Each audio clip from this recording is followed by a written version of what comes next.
All right. Hello, welcome to Initiating Insight with Sibongile. I'm talking about here.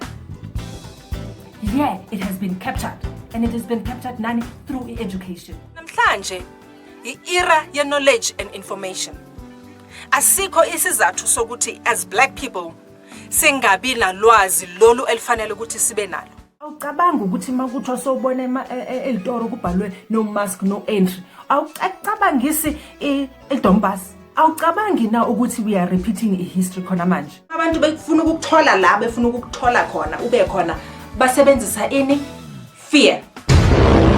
Sonke sidaliwe ezabantu. Kodwa there's a man who thinks ukuthi yena they've got a right ukutshela enye indoda ukuthi manje hlala ekhaya, manje phuma, manje phefumula, manje iya estore, manje hamba ubona umndeni wakho, manje hamba ubona abangani bakho, now you can travel.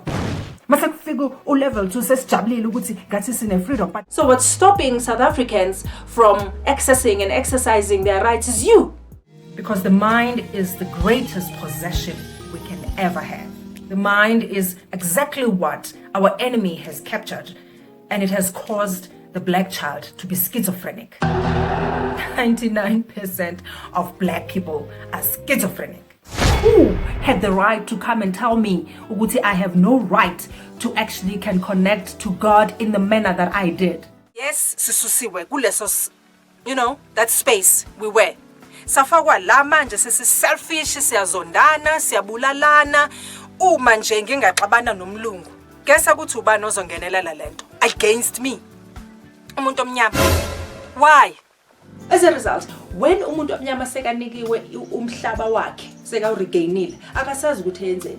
Uyawuthengisa futhi, awuthengisele lo mlungu lo azothi aye kuye emsebenzini the following day to farm their land.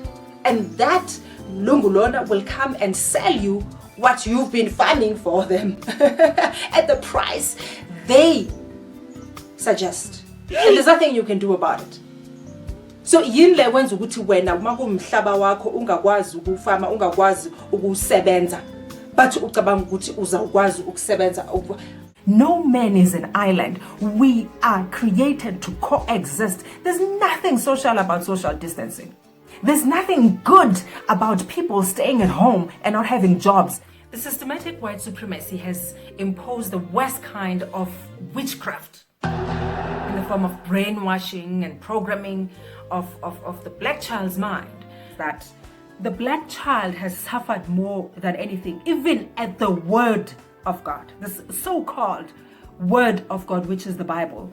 And yet the custodians of this word, or should I say the readers of this word, do not even understand it.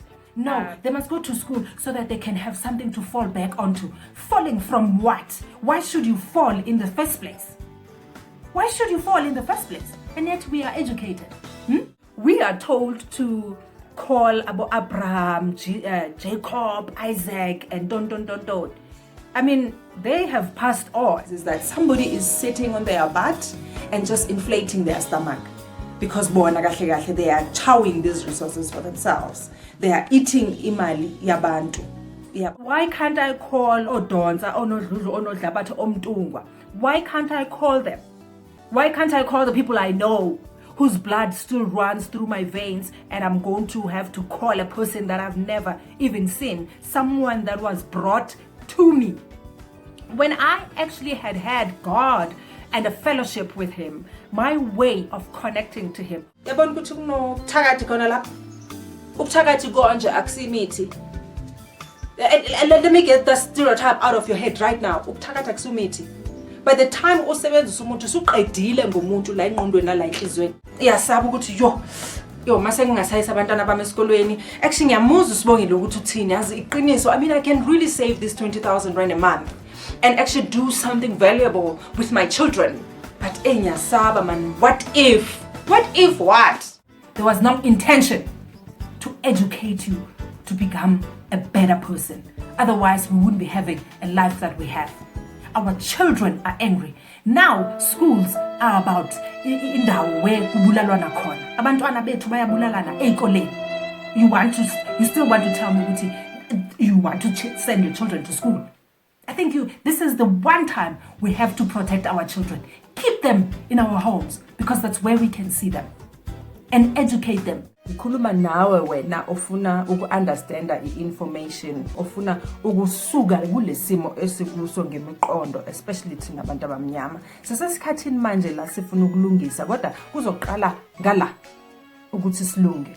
Ngoba sesisaba nje abantu bazothini, we end up doing izinto to want to impress abanye abantu. Let's get out of this culture of thinking that umhlaba is only what we know or what we see or what has been developed. We can create our own environment. We can create our own umhlaba lo okhona already. When you take off your uniform, you are somebody's mother, you're somebody's father, you're somebody's grandmother, grandfather, somebody's brother and sister, aunt and uncle. So you're somebody's son and daughter. And the very people that you're supposed to protect, you are sent to them to actually abuse.